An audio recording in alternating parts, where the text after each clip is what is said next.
Dağlar yerim yıkıdır, Dife özün dağ sayır. Ay çekik aydır bilbilmin, Çarlık özün dağ sayır.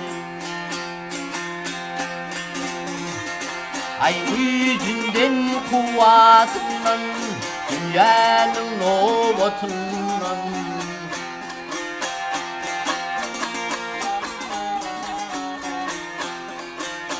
Ay her kişi Allah'ından bir dafal ödün bir hayır.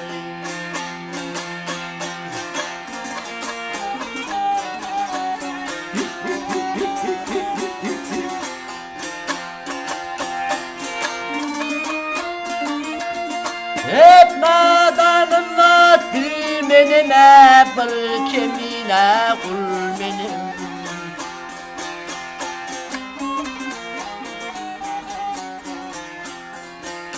Aydır ki aydır bal benim, Nevide ödün yazayım.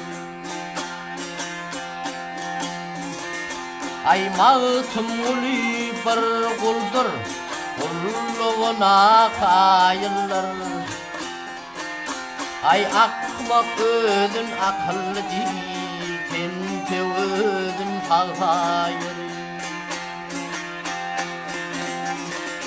Ha.